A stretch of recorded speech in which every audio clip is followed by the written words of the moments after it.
Hello and welcome to Tournament Poker Project from Essex. My name is Jon.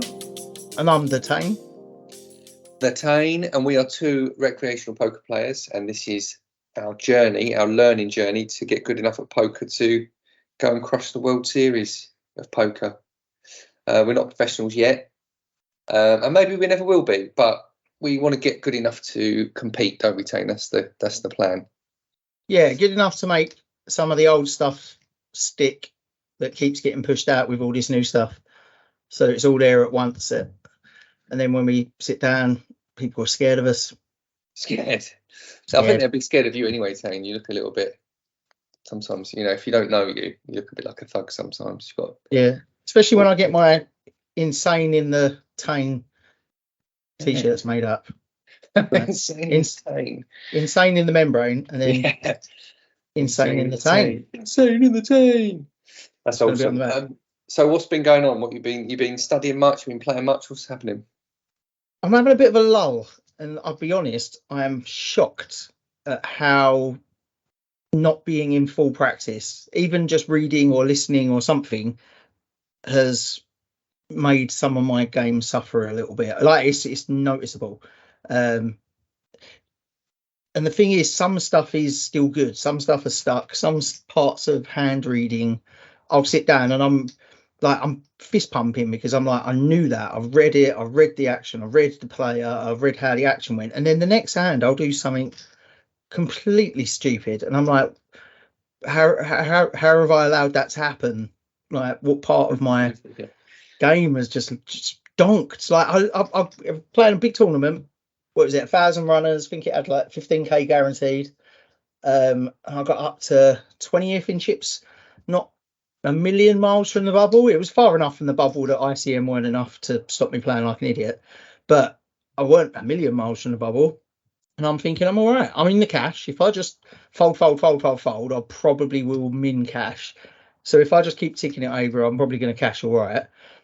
And then just some absolute idiotic hand comes in, and I go from like 70 big blinds down to 12, just like that. And it was a stupid bet.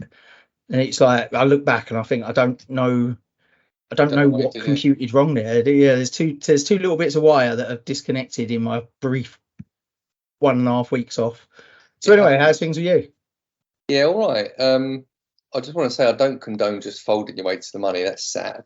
Come on, you're better than that. Like, especially if you're 20th in chips out of like a load of hundreds of people.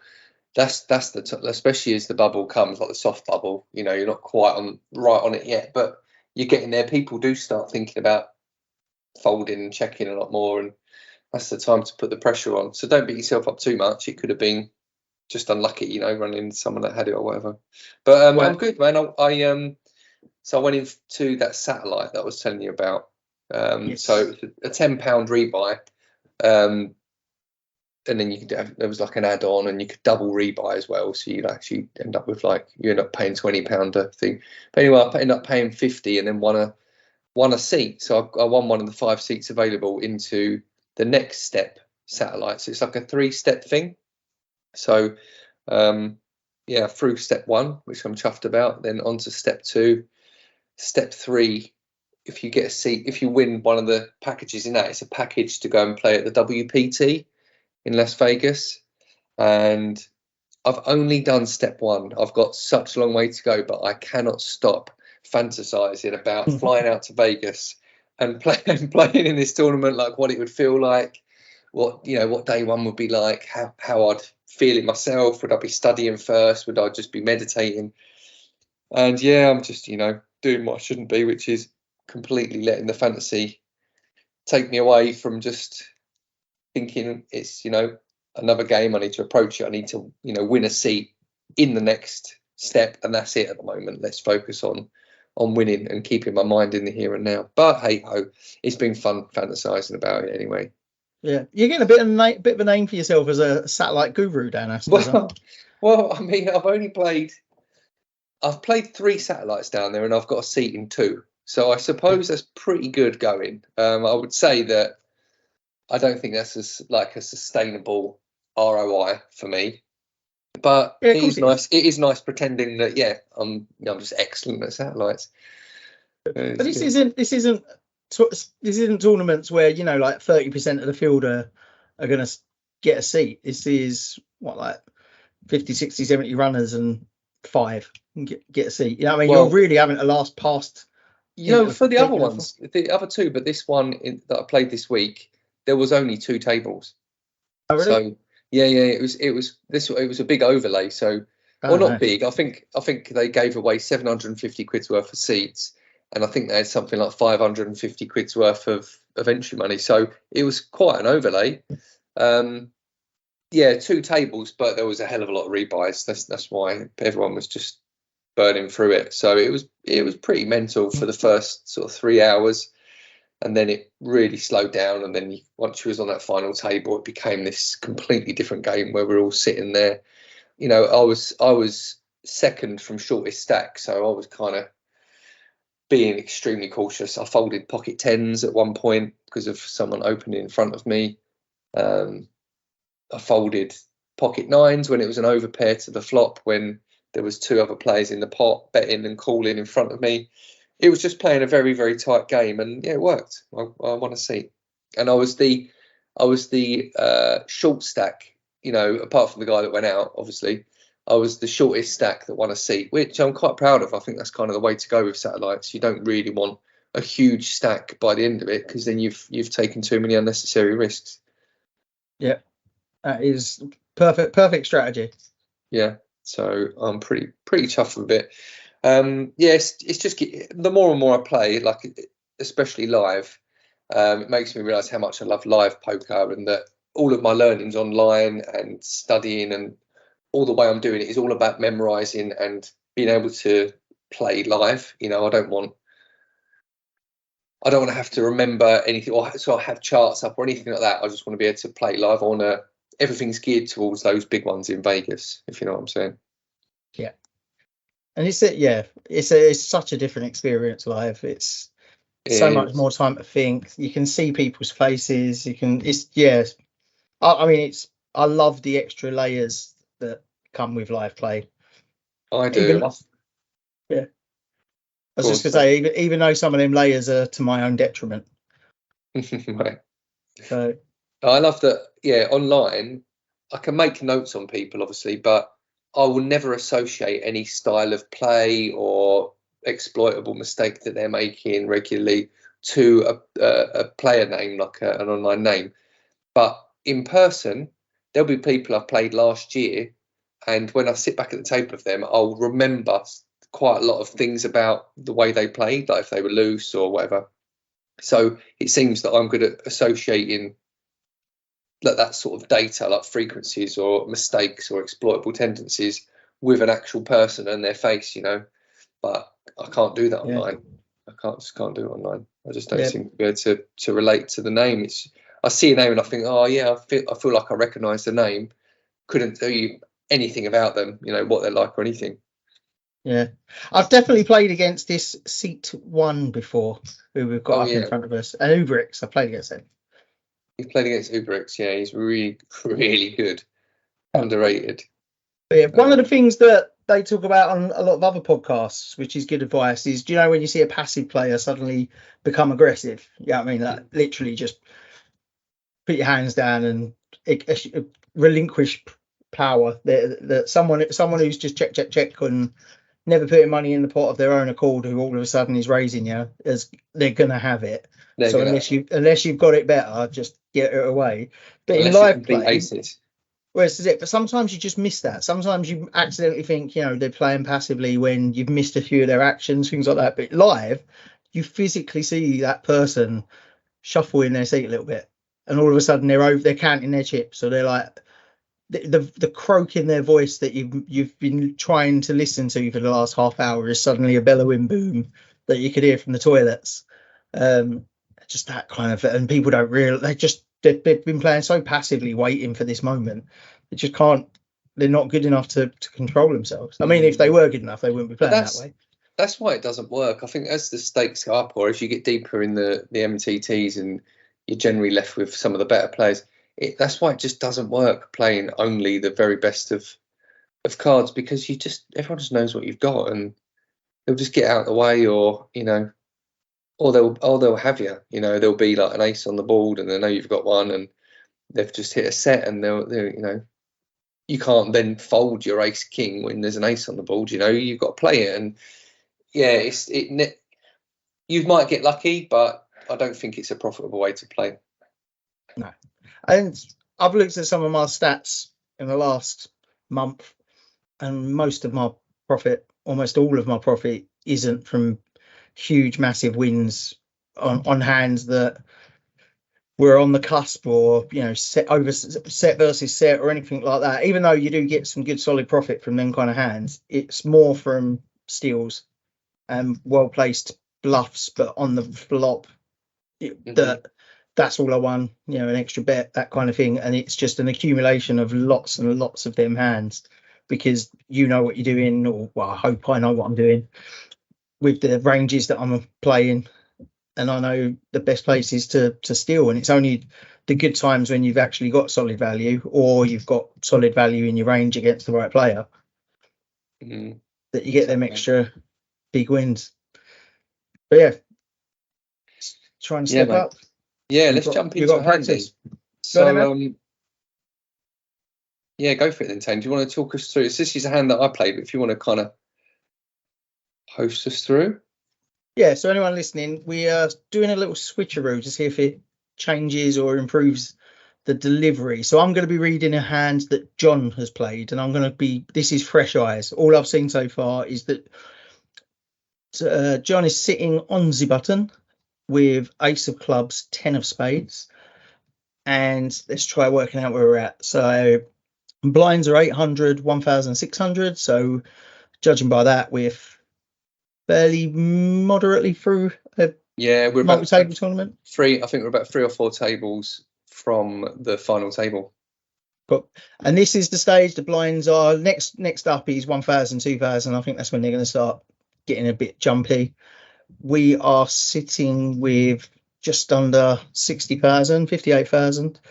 It's 4,000 in the starting pot, so we're looking at an M of 15. 14 and a half. Person to the right of us only has 37,000 roughly, so they're sitting with an M of about 9. People to the left of us in the blinds, one of them's massive, sitting there with an M of 30. Blimey. They're in the big blind, so you've got to expect some action from them. Small blind is sitting with an M of exactly 11. So I wouldn't expect anything from them, and if you see some life from them, it might just be a shove anyway, but it could also be quite strong. We've had folds from early position round to the hijack, and they're the last player. They are putting some money in, sitting there with an M. They've got just over our stack, so an extra 10,000. So they must have an M of about 17, 18, and they're the initial raiser. They raise it to just over min. So they've put in 3,520. So they've got what I've done, and they've changed their buttons, or they've at least doctored their bet, so it's not exactly 2 big blinds. So 2 big blinds would be 3,200. 2.5 would be 3,600. So they've put 2.4 big blinds in, is my guess, which tells me that they're not a terrible player. They've got at least the noddle to change their bet for whatever reason. That doesn't mean they're a good player, just means they're not a complete fish. They're in the hijack, so but it's not to say that betting a min bet is a complete fish move. I wouldn't say. No, it's not the inverse of that. So you could be an absolute pro and still use the min raise buttons, but someone who knows enough to know what to change that. Yeah, fair enough. It's unlikely there probably are some fish who just bang in some random numbers, but my guess is that they're playing with they're not playing with the chips as numbers. They're playing with big blinds, and they've raised it 2.4 big blinds, and no one would bother changing the chip stacks to big blinds without being. It doesn't mean they're good, but it means at least they're experienced, and they've probably done enough reading to understand the benefit of doing that. Other people don't find it beneficial. I love it. I can't look at a poker table without it being in big blinds anymore. But other people prefer this. They prefer the nuance. They prefer seeing the extra numbers and understanding that in real value. It depends how the numbers work in your mind. I always, you know what, the reason because I did start using the big blind, like viewing it as big blinds, but then I thought I need to keep it fresh with the actual chip amounts, because again, I'm all geared towards being able to smash a live tournament. So you can't toggle to big blinds in a live one. So I always keep it like this. Yeah, and that's definitely true of how I play. I have to convert what people are doing into big blinds. Yeah. But it's the main issue is that it's slow, not that it's not beneficial. I actually find it beneficial, even in a pub game, to translate what they've done into big blinds, because it means that I can count up things like the pot quicker. Yeah, sure. But it is painstaking. Sometimes it's the blinds that you're playing with are awful to dole up. This is one of the worst examples. 1,600. If they raise it like 4.5, you're literally like, what? Wait. Oh, you know what I mean? You miscount, and the other side is if you then rely on that and you miscount, you might have got it seriously wrong. So it is fraught with danger. But anyway, they're in the hijack, cut-off even. Sorry, excuse me. They're in the cut-off. It's standard raise for the cut-off. They're in the hijack. They're in the hijack. Oh, of course. Sorry, no, it's because yeah. So they're in the hijack. It's a standard raise. They're playing with a fairly decent size of their range here. Aces probably down to, they're playing all their suited aces.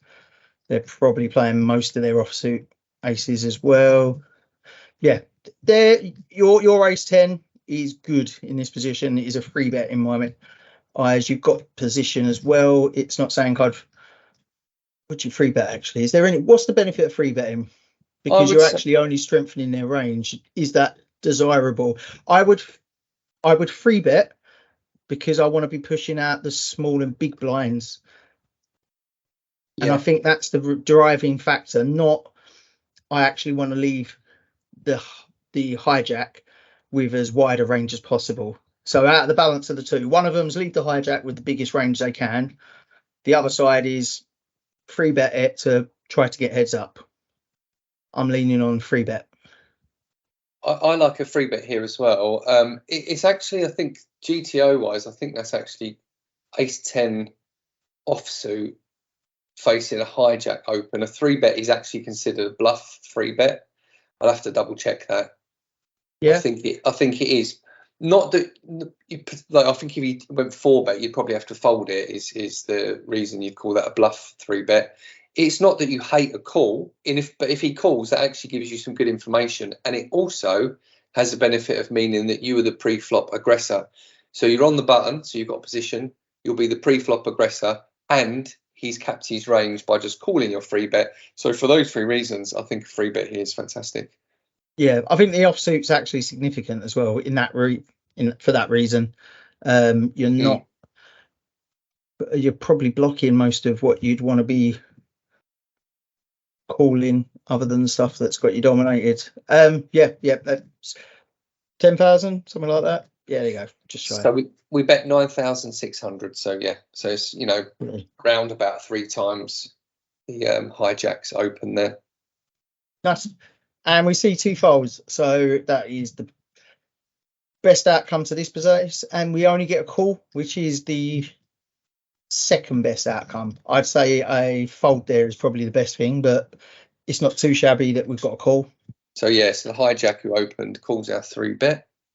Okay, so just a reminder, we're sitting there with the ace of clubs, 10 of spades, and we have got a flop now of 10 of hearts, 6 of diamonds, 3 of spades, rainbow, 10 3 6, not connected, nothing fancy. It's a very dynamic board.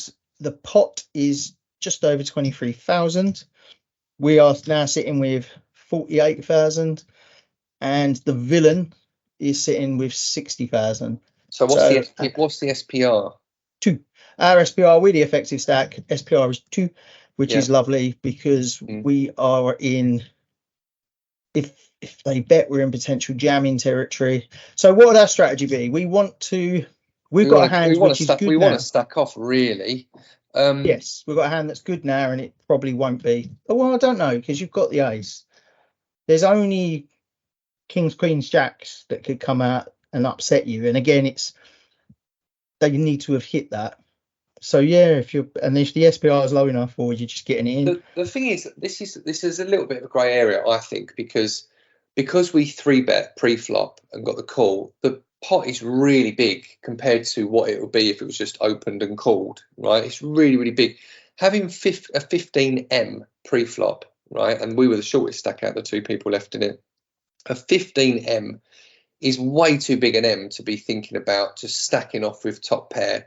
But because of the 3-bet, it's now, well, actually the SPR's 2, and a rule of thumb is that you would stack off with top pair, especially with a top kicker with it, if you've got an SPR between 0 and 3.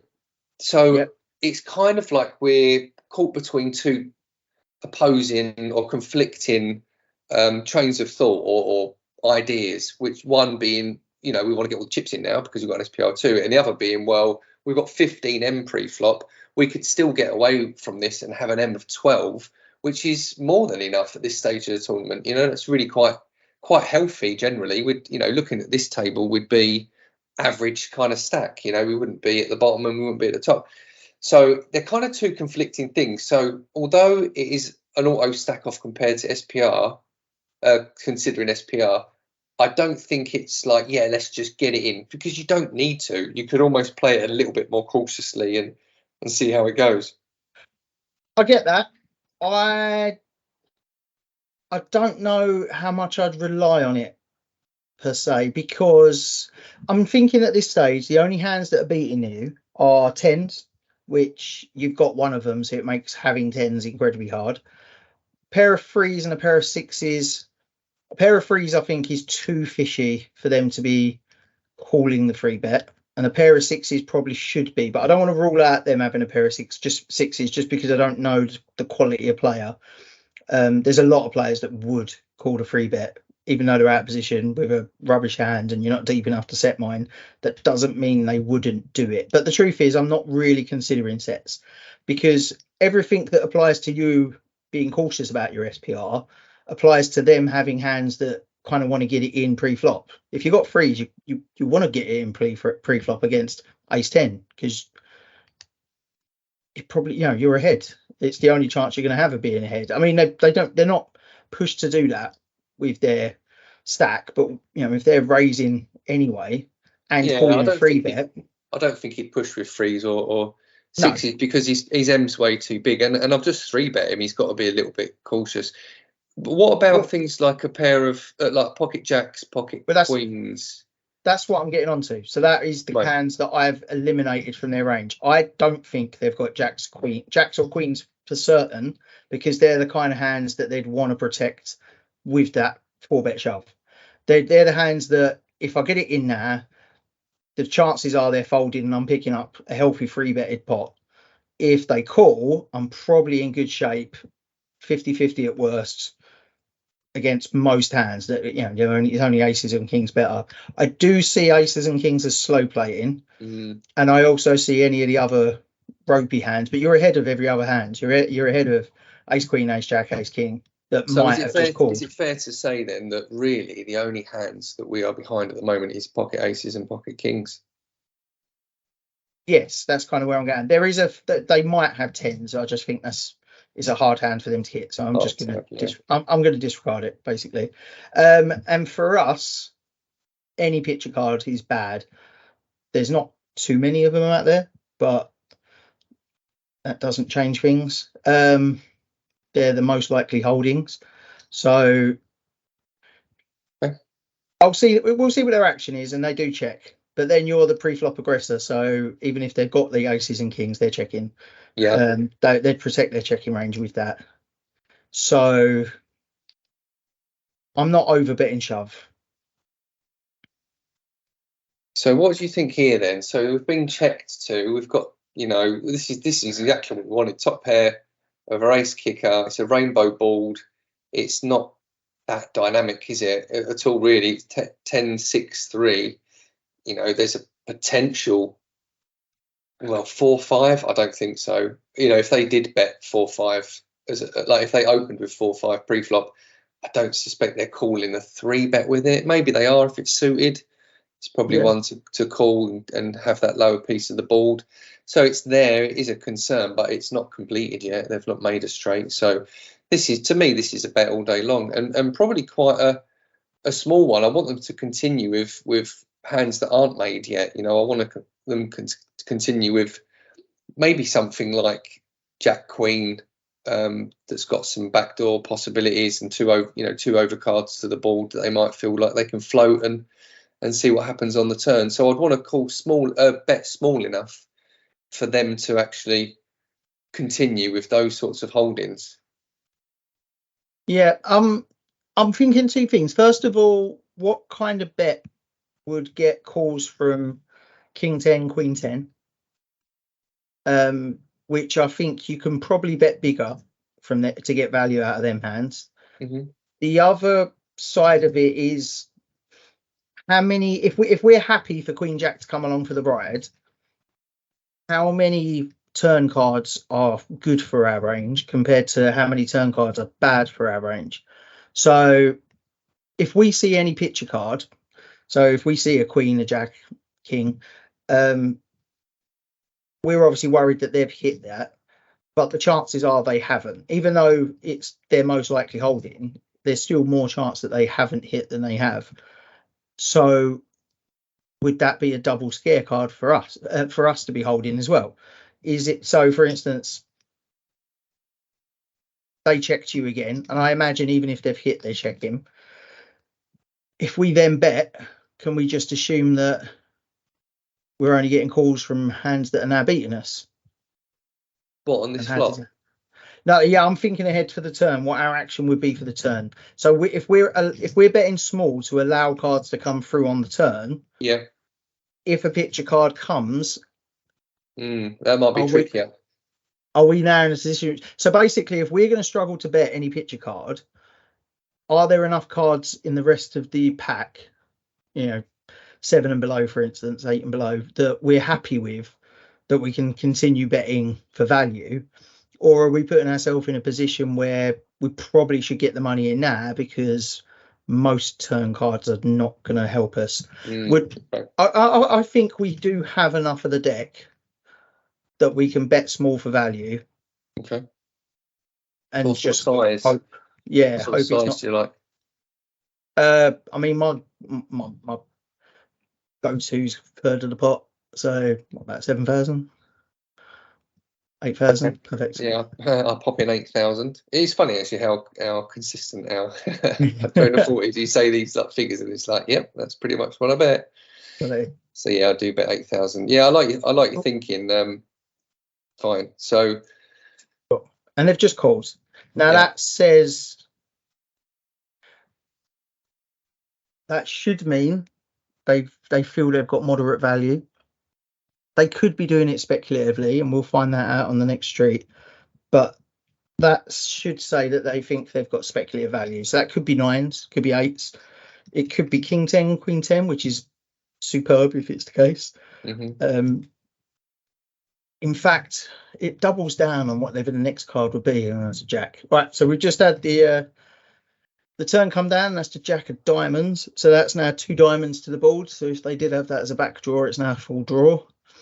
So the board is now Jack of diamonds, 10 of hearts, 6 of diamonds, 3 of spades, 2 diamonds out there. We're sitting there with ace of clubs, 10 of spades. So we've got top pair, top kicker. Second pair now, sorry, top kicker. We are sitting on the button. There is just under 40,000 in the pot. We're sitting there with just over 40,000, so we've basically got a pot bet in us, and we're the effective stack. So the action is on the hijack, who checkaroos, and they check again. Now they're doing that with their strongest and their weakest hand. They should be checking that 100% range, I'd imagine. I can't imagine there's anything that they feel needs to be donkey.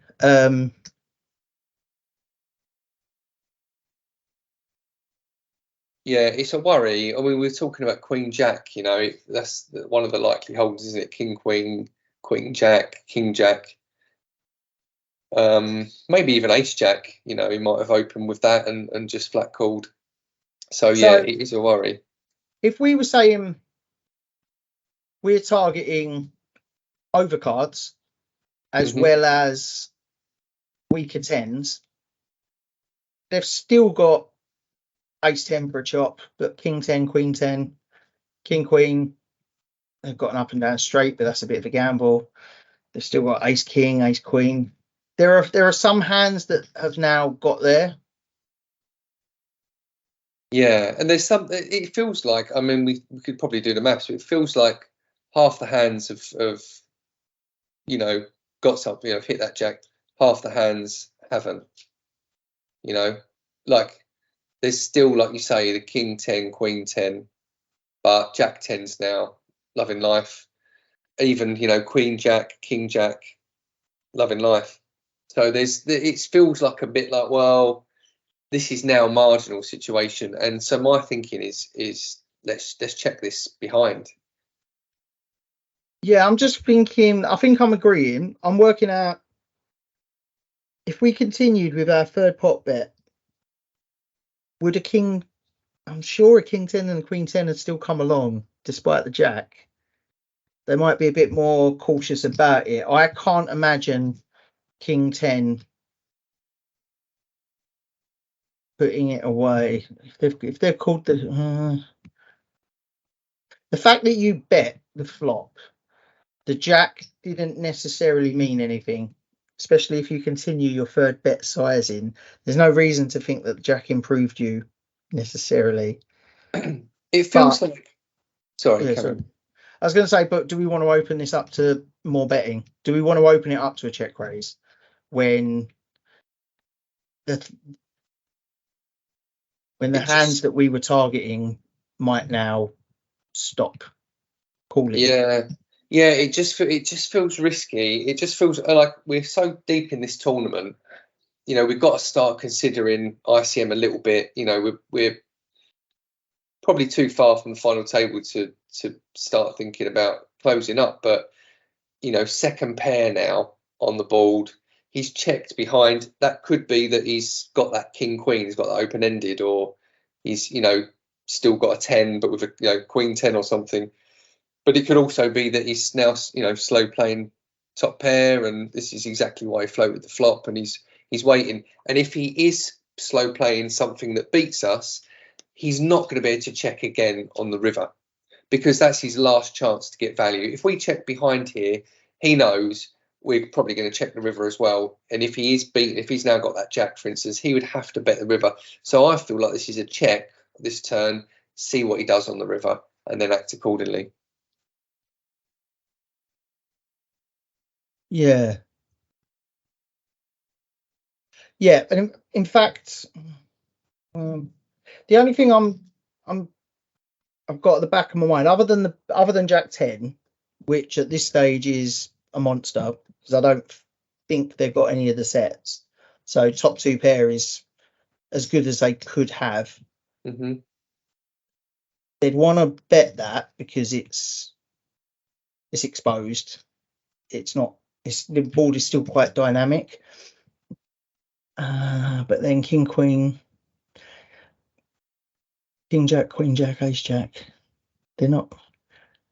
They're not overly worried about additional. I'm just talking through to myself, like, would they be slow playing if they've just spiked top pair, or do they feel actually I've got top pair now, but there are additional cards that could make that a lot worse? And I don't know, Could be. I mean, because yeah, most of their holdings are them cards. Like we're yeah, blocking the exactly. ace. Yeah, exactly. I feel like again, it's almost 50-50, and it's like, do we want to start really bloating this pot almost to the point where if we make a bet on this turn, which would have to be somewhere in the region of a third pot, maybe even half, we're going to have like a half pot bet on the end, and if he decides to jam, we're going to have to call it. Do you know what I mean? Whereas it's harder for him to make a full pot size jam on the river.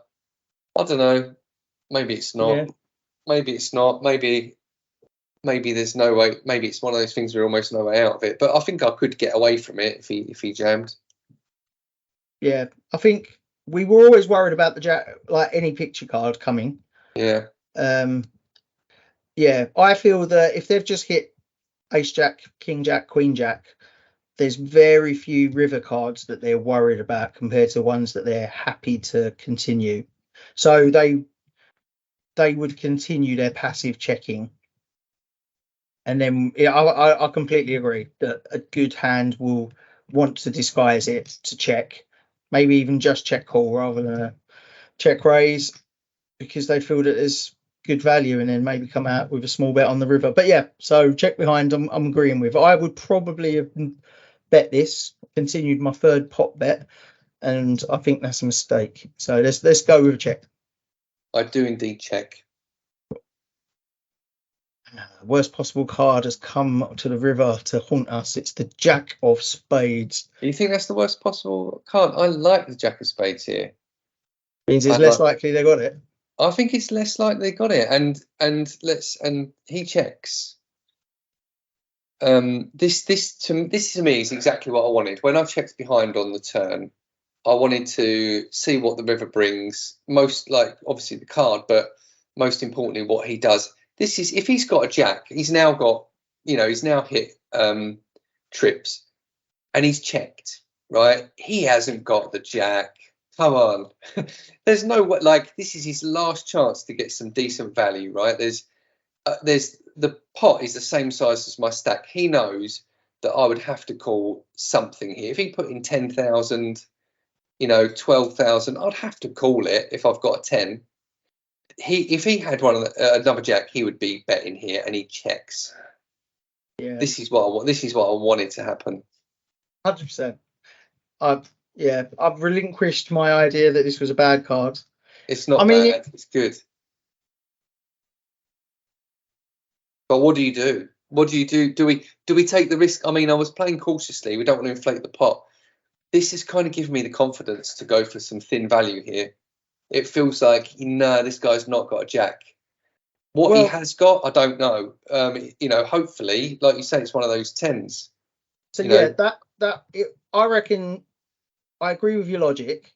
So if the jack and the check mean that they've not got the jack, and we're back to targeting value, we go one below what we've got, king 10. Are they calling anything with two jacks out there? Yes, because you checked behind on the turn when it's so easy to continue your betting. Yeah, this is perfect for that reason. Exactly.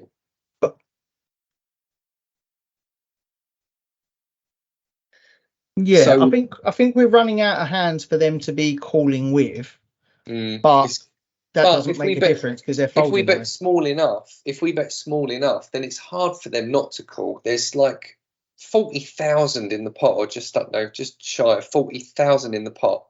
I've got 40,000 on stack. The villain's got 52. This is a really big pot to be winning. Even if he had ace high and we bet something like 8,000, I think we could squeeze that out of him. He'd have to see, are they just bluff catching? Yeah. It feels like there's hands, queen 10, king 10, maybe even ace 10. Well, I don't think so. I think he would have gone over at the top of us on the flop. I can see.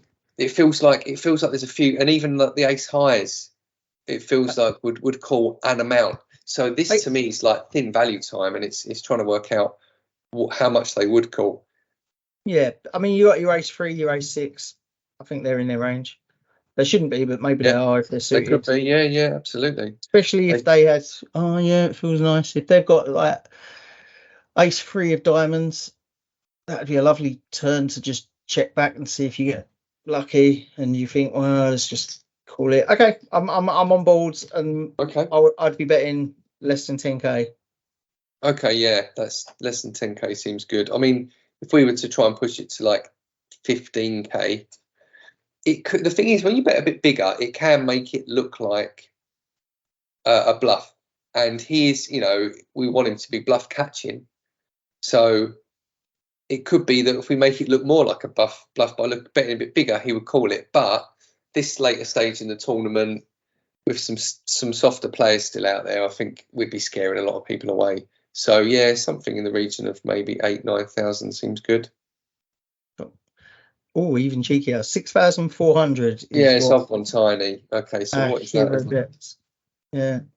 What is that as a percentage of the pot? That's really small, isn't it? It's like a fifth of a sixth of the pot. So I've gone really small. I'm really trying to get a call out of those cards that just floated, that have just whiffed completely now. You know, trying to squeeze it. And maybe I could have gotten a bit bigger. It feels like, yeah, I don't know. I think I was just desperate to try and get a bit. I think I felt like I knew what was happening now. He hasn't got a jack. I've got this hand locked. I just desperately want to get a little bit of thin value, so I bet 6-4. So what would you do if they jammed? Because you have opened the betting now, so they've got another opportunity to bluff at it, despite showing no inclination to have any bluffs at any point. They're now last to act unless they bet. If they jam over the top, or even just raise over the top, I'm going to be horrified, and it's just going to be horrible. I feel so confident about them not having the jack and me having this hand locked. I think I would have to call if they check raise. You know, if they've got a jack or a hand that beats me here, surely they wouldn't have risked just checking. I checked behind on the turn. They must know there's a strong likelihood if they check the river with a really strong hand, I'm just going to check behind and they're not getting the value that they should be getting. So it feels like a check raise from the villain here is going to be, there's going to be a lot of bluffs. Things like the king queen is a good one, that on the turn was suddenly like, hey, I've got an open ended here, but then obviously can't bet the river immediately, or could bet the river. I suppose you could have bluffed the river. Yeah, probably should have bluffed the river, in all honesty. I think I'd have been more scared of, you know, him just bluffing outright on the river when he was first to act, because that way he could have feigned that he checked the turn because he hit one of his cards that he was floating with. But shit, you know, hero's now checked behind on the turn, right? Let's go bigger on the river. It looks like a believable bluff. So if he did have some sort of bluffing combination here, he probably should have done it as the first bet and not a check raise. I would say check raise, just, I'd hate it, but I'd make a crying call. Is the answer to your question.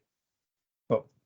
Okay, so just as a final reminder before we have the big drum roll, we have got ace of clubs, 10 of spades, and the board starts finishes 10, 3, 6, jack, jack, no flush draws.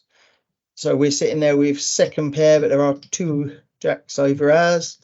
We have done a cheeky little, let's call it a 1/6 bet, 1/6 pot bet, and we're seeing if the hijack folds or just calls. They do a call. I mean, that's you've got to think you're ahead there, Bosh.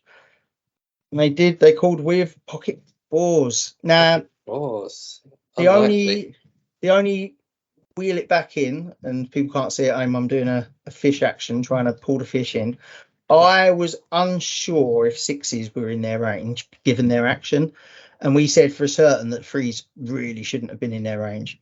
But the fact that they've now put down some fours, the sixes were, so that.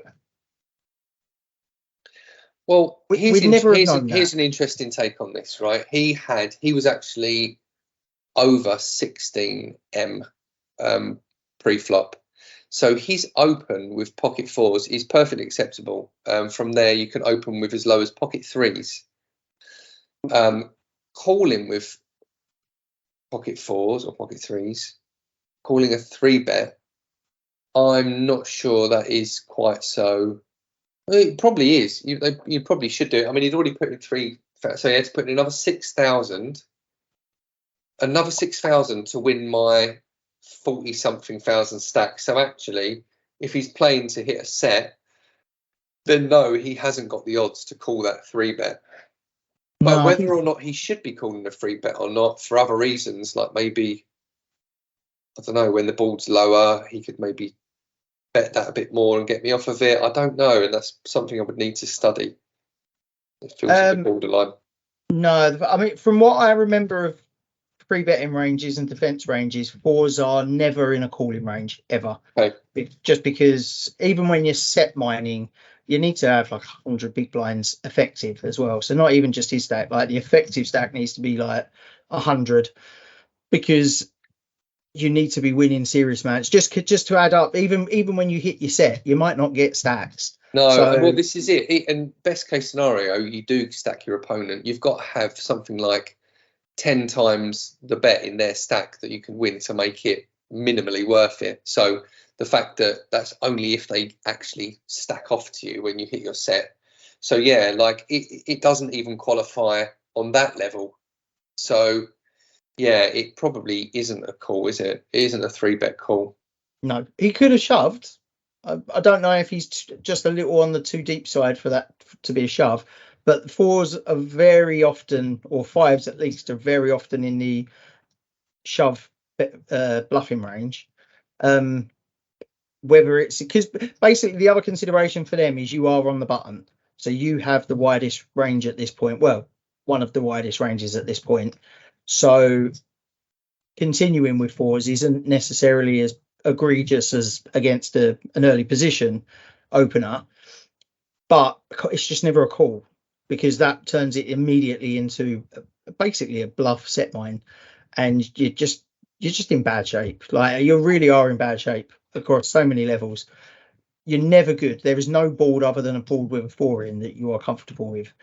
Why would you ever do that out of position? And what he's calling with, I know the flop's a bit braggy, but 10-3-6, the whole, it doesn't even matter. Like, what are you calling with your 4s for? Like, you can't improve. There are no cards that will come on that turn when you've called that will improve your hand. No, but I suppose the fact that I 3-bet, there aren't loads of 10s in my 3-betting range. That's what I would say. Like, yes, it's one of my bluffing 3-bets, and it ended up turning out for the best. But maybe he's thinking generally you're going to be betting 3-betting ace queen, ace king. So, well, the thing is though, there's all the big pairs as well. But maybe just my line I took once I checked the turn, maybe he felt like, maybe he's not got the big pocket pairs.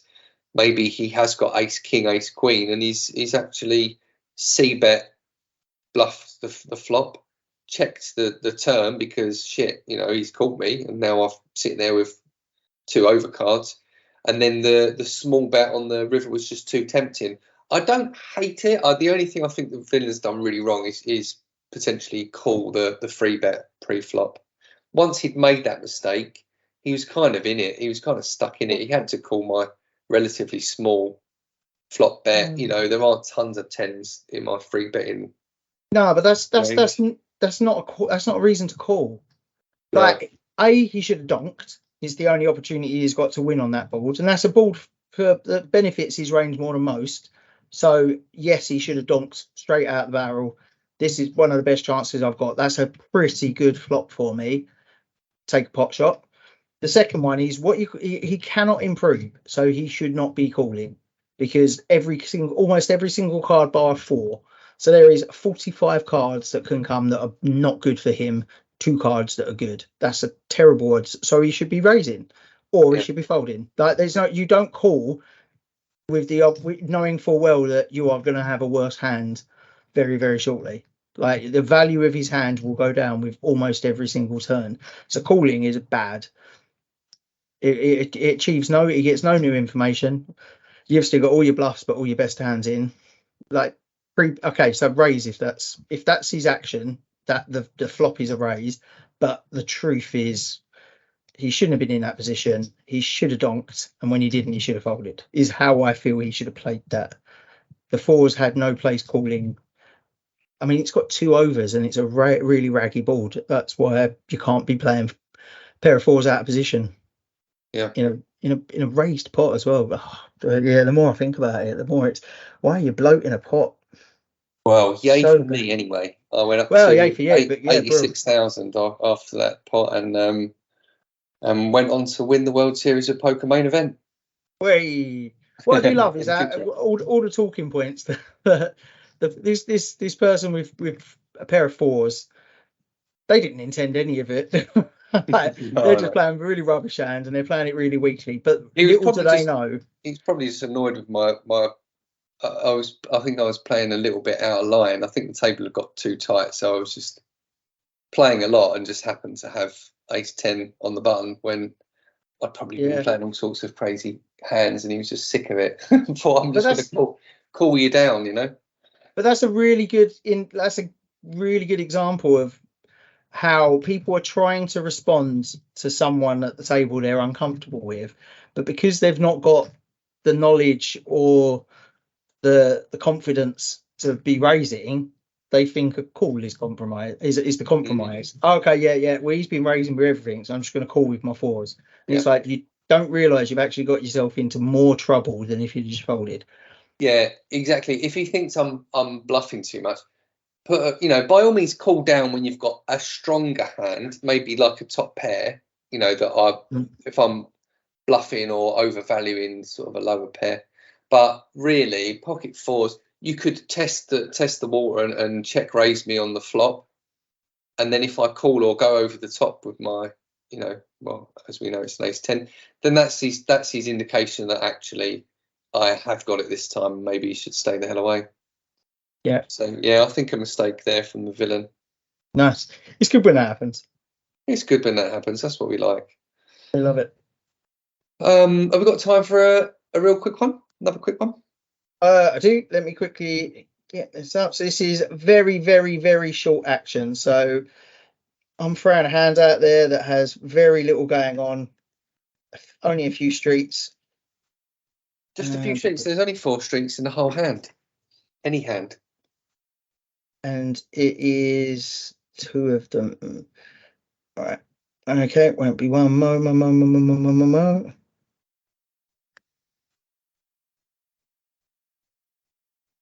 I'll just while we're just loading that hand, I'm just going to sing a little song for our listeners, our avid listeners. This is a song about loyalty. Okay, you're very lucky listeners. Tane's got the hand up now because that would have been horrendous.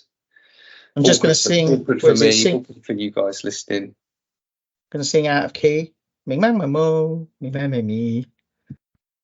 All right. I was probably going to sing Green Day or something. That's what I know most of the lyrics to. And as you can tell, this is very successfully shared. Apologies for the technical problems here, everyone. I'm playing on a just share my screen. Can you see everything coming in? So basically what we normally do is we say something like, let's do a quick hand, because we've got a small bit of the pod that we can share, just 2 streaks of action. So what happens is we get technical errors. We got it. It's up. So shall I talk us through this one then? Because this is a hand that you played, right? Yes. Okay, so we are 6-handed. The ante is, well, there's an ante. So just to say, because I've got it set to big blinds, the blinds and the antes are at the very top, if you can see that, John. So right, okay, gotcha. So the blinds are 6,000, 12,000 with a 1,500 ante. It's an 8 max, and so the fact there's only 6 players at your table says to me you're pretty deep here. I mean, the size of the blinds would say you're pretty damn deep. Yeah, this was a 1,000 runner, and I'm into the top 30. Whoa, what, last 30 runners?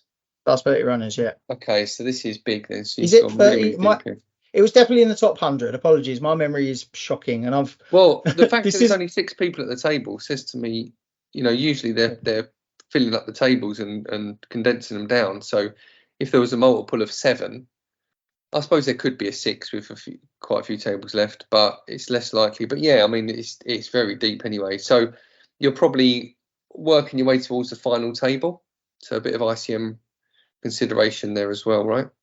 Yeah, cool. And you are sitting in the, why can I not see your position?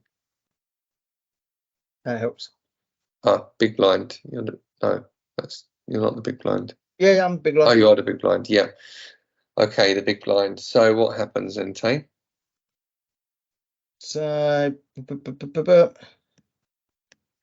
we have folds from under the gun +1, and then the guy in the hijack. No, not yeah. The hijack again bets 3 big blinds. The the cutoff folds, the button folds, and the small blind folds, and we are sitting on the big blind with ace 7, so ace of clubs, 7 of hearts. Yeah, you've got 32 big blinds in your stack. The villain here has got 60, so he's not quite the chip leader at the table, but substantial stack here. But you're both pretty deep. 32 big blinds is pretty decent. That's an M of roughly 12. So 13. So yeah, this is a defend all day long as far as I'm concerned. So when you say defend, I'll just flat call. Cool. This is one of the first contentious points. I'm not sure what my A7 will be doing post flop that makes a call better than a free bet. So okay, I would, because it's offsuit, we're kind of playing a loner ace. The razors slightly later, but they're not cut off or button, so you have to give some credit to the raise. I'm in a position where I did call. Let's just go through that. So I did call. I feel that a free bet would have been more valuable. A free bet fold. Okay, a free bet fold. Yeah, so free bet, if they 4-bet, I'm folding. Okay, yeah, I can't say I like that too much, but fair enough. I can see why that if you did that, it might actually get a fold there and then. And if they just flat called, a bit about their hand, you could maybe play an ace on the flop quite aggressively, even if they've got like ace 9, ace 10. They might even, that'd be pretty tricky to get them to fold. But yeah, a 3-bet's always got that aggressive, all the benefits that come with being aggressive. But I just don't think, especially this deep, I don't think I would want to inflate the pot that much. All right. Especially against someone who's got me well covered. Just trying to think through, like, if I'm not willing to free bet because I'm cautious, I should be cautious and fold. No. I know, I have folded, not necessarily exactly this position. Like if they were 1 or 2 seats earlier, I probably would have folded. So just the fact they're a little later position in the hijack. Mm-hmm. I don't know if the call is a compromise, and I don't like it if it is. It's more just A7's a real difficult hand to play in position post flop. So to play it out of position against a pre-flop raiser who has me well covered in an ICM position, I can't see what I could ever hit that lets me take the lead or lets me bet with it, or even call bets with the confidence I should have at this stage of the tournament. Well, that's where I'm thinking. I guess just because we've got the ace, but I get what you're saying, because he's also got better aces than us in his range. Yeah. But in the hijack though, just if we just go through it with his amount of big blinds, he's playing 9, 10. He's playing all of the 10s. So he's playing Jack 10, Queen 10, King 10, and Ace 10. Offsuit, he's playing all of the suited aces. So he's got Ace 2, 3, 4, 5, and 6. There are probably more hands that don't have an ace in it than there do for the villain, possibly. I don't have to sense check that. But it doesn't feel like he's only, if he was much short stack, I would say that, you probably have to be worried about better aces more. Yeah. But because he's not, that being said, just because he might have less chance of having a better ace because of his big stack, he's also got a big stack and he well covers us, so he could bully the hell out of us and make us very uncomfortable post flop. Yeah. One thing, it's only a tiny note, but the small blind who folded, is sitting with 90 big blinds, which makes the full 60 big blinds for the villain, like they're playing their full range. They're not adjusting to the effective stack, because I've only got 30 big blinds, so they should be playing a similar 30 big blind strategy. The villain in the small blind did affect their ability to play their full range.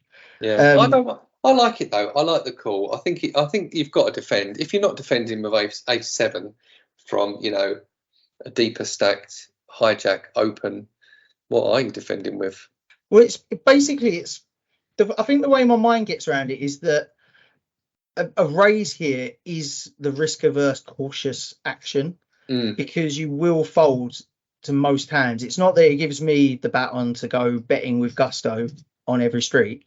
It's that I get more information for what I wanted, and there's less chance of me losing money in later streets. It's actually I'm betting knowing there's a good chance I'm folding, and it's actually saves me chips in the long run. It's even though it's an aggressive front step to free bet, I just feel it. I mean, all right. So if you were to free bet, you'll be out of position post flop. So theory would say you need to bet something like 12 big blinds. If you're in position, you could bet more like 9, but you should be closer to 12 big blinds because you'll be out of position post flop. In which case, you've then put in 12. You'll be left with 20 big blinds in your stack, and there'll be 24. If he calls, there'll be 24. So you'll have an SPR of less than 1 on the flop. At that point, if there's a 7, if you say you've got middle pair with 7, or an ace does hit the flop, you got to call it off anyway. It's more, it allows you to then control the betting because you're the aggressor.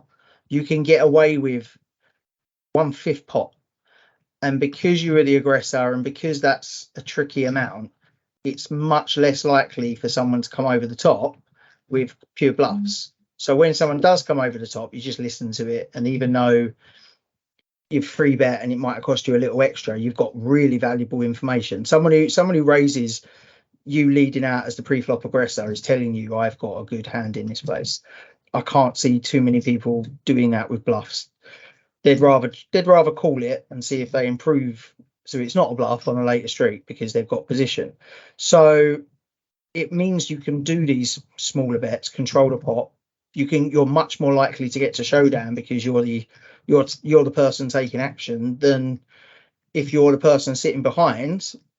You're checking, and your only options are check raise or call whatever bet size they're willing to put you on. And if they're on a bluff and they bet 3/4 pot and you've got that middle pair, are you calling or are you folding? So you're now having to call a 3/4 pot just to call middle pair down to showdown rather than a 1/5 pot, which actually gets you even closer to showdown because people are much less likely to come over the top with a weaker hand. It's that kind of, yeah. But the truth is, I don't like ace 7 off. Like I regardless of the ace, I see this as one of the hands I lose considerable money on. So I don't really want to play it. I either want to raise it and be done with it. So is that why you put the extra 2 big blinds in, because you don't want to play it? Well, this is it. I hate this hand, so let's just call and see a flop. Let's see what happens. Anyway, so should we get to the flop? Apologies for the digressing. No, it's good. That's what it's all about. Okay, so the flop comes rainbow, Jack, 9. So we kind of whiff this, although we've got the, there's a backdoor straight, if that's even a thing. You have to pick 2 specific cards. Look, I don't know if this is right, and I don't know what theory says, but I know exactly what I would do in this situation because I've been in it many times before. There's no way I'm calling a bet here from the villain. So because I know I'm not calling one, my only chance to win this hand is to bet now. So I would just donk this, whether that's right or wrong. I'm going to be betting like probably 2/3 pot. just chuck 5 big blinds in, try and get it. maybe not even that, maybe even go like half pot to make it more believable we've got the jack, and then fold to anything over the top whatsoever. If he calls as well, I don't think I'd continue on the turn unless it was an ace. Then I would maybe check call. But yeah, my general thought process is Jack 9 especially. I've probably got more jacks and nines in my defending range than he has in his hijack opening range. Like I said, a hijack opening range is 10 jack as the bottom, so there aren't really any nines. So then he's only got the jacks, and there's 2 of them on the board, so it's less likely he has got that. This feels to me like a good chance to just try and take it now. Any aggression, get out of there. 3 big blinds, good bet. That's yeah, I think that's fine. I think that's a good bet.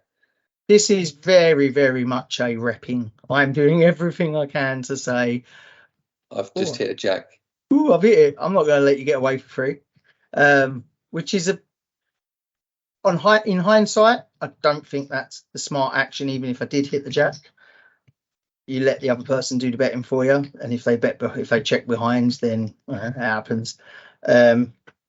So again, my bet's a bit small there, but I know why I'm doing it now. So I'm betting that because I like it because if the villain has got something like ace queen or I don't know, ace 10 or whatever, and you bet, he could be thinking, yeah, you're just trying to steal this pot with nothing, and then queen 10, and then carry on. So that kind of works in the reverse. It's like, he could be thinking, that could be a line he's trying to make it look like he's got, when actually he's sitting there with a set of jacks. Yeah, but even queen 10, I'd want to bring them along for the ride. I'm beating queen 10, king 10 maybe, king queen possibly. I mean, it should be smaller for someone like that to really want to come in, and they should be bluffing that anyway. But all the same, I bet 3 big blinds. You bet 3 big blinds, and the villain folds. Bosh! That is what I'm talking about. Now, I think that was a good bet, and actually, I like your bet size. I think my 2/3 was probably way too big. That screams, I'm trying to steal this. Could you please go away? 3 looks like you want to call, and when it looks like you want to call, and he hasn't got any piece of the board, he must be looking at it thinking, I'm not going to fall into this trap. This lucky bastard's just hit a, trip jacks, or he's sitting there with 10-9 or something that's got me beat, and I don't want any part of it. So, yeah, great bet size. He's confident as well. Like he could call 3 big blinds. It's less than half the pot, and he's got loads of big blinds in his stack. But you just confidently made the right size bet, and he's folded. Yay, Tain. So basically, the review on that was the donk bet right? Was my confidence at betting low? So when you bluff, this is the thing that's very GTO, very counterintuitive, that it takes a lot for me at least to get my mind around, where the small bet, before you ever even look at GTO, you just think, well, if I'm bluffing, I can't bluff a tiny amount because anyone's going to call that, and I'm bluffing. So I need to get them gone. Yeah, that is counterintuitive, but it is correct. I believe it's correct. If you had a jack or a 9 there, you wouldn't be betting big. You'd be desperate for someone to come along, and you would bet something like 3 big blinds. Yeah. Would you donk? That's the only thing that's playing on my mind. Now, obviously, the villain thought, well, I'm so far away that I don't want to get tricky with this. Or they thought, oh, God, they've donked into me. That can only mean one thing, and that's that they've got it. But that was the only little tinkling. It's why wouldn't I have let them bet for me if I'd just hit the jack? But even maybe the thing I'm missing is that even if I just had ace 9, the villain could be so far behind. If they're playing something like 7-6 suited or something, they're just like, you know what, sod it, give it away. That's what I mean, Tain. Sometimes you've just got to say, yeah, but even if it might be a bit of a readable thing what I'm doing, not everyone's going to read that way. And at the end of the day, like I said, if you're not going to call his bet, then your only chance to win this pot is to donk. And for me, that's reason enough. Take a go at it, put in a few big blinds. You might win that whole 7.5 big blind pot. And if you don't, just try it again next time. Maybe not against the same geezer. Yeah, it's just basically trying to work out, am I ever donk betting as a value? And I think I could. I think there are certain times that a donk bet feels okay. Yeah, definitely. Even a pair of tens against. Even things like you say, Queen 10, he might just think, oh, sod it, I'm not interested. You know, like if you've got Queen 10, he could be looking at it thinking, there's a bet. Yeah, he could have a jack, he could have a 9. That's well within a defending raise. He could have Queen 10. You know, he could have that open ended, and I just haven't got anything. You know, maybe he opened with, I don't know, 6, 7 of diamonds, which. No, that's a little bit below the range you should be opening, but he might be opening. Maybe if the table was a bit tighter, he would have done that. But there's probably loads of hands that actually he's just like, I'm just not interested in continuing. Like he might be bluffing, but he could also have a jack and a 9, so I'm just out of it. Yeah, and to be fair, I do forget that I'd only been playing at this table for a few hands, so they did not see me do much. So there's every opportunity they think that I'm a fish, and a fish would come out donking every time they got that jack. Yeah, exactly. And I'm happy to be that fish. Play dumb, yeah. For sure. I'm a fish. Look. Yeah, cool. And that's it. The hand is over. I won. It weren't a particularly big pot, but it was more than I was entitled to. Nice little hand. All right. Well, look, any final thoughts before we wrap it up? No, other than it feels like we're confident, a lot more confident with certain actions that previously would have either lost us a lot, or there's extra value that we're getting out of things that we wouldn't have seen otherwise. Yeah. I feel that the difficult decisions are actual difficult decisions rather than, oops, I've got myself in a mess. How do I get out of these clothes and into something clean? Yeah, I hear that, man. Definitely. I think we're coming along well, mate. Nice. All right. Well, look, thanks for the listeners for listening in. We hope you've enjoyed the show. And we hope you've learned something. I'm certainly always learning something. So thank you, Tain. Yeah, and thank you, John. Thank you for guiding me through some of my difficult, but perhaps not so difficult as I'd like to make out decisions. And no, that's it. Yeah, it's been good. It's been fun. I've learned things. Till next time, man. Nice one. Take it easy.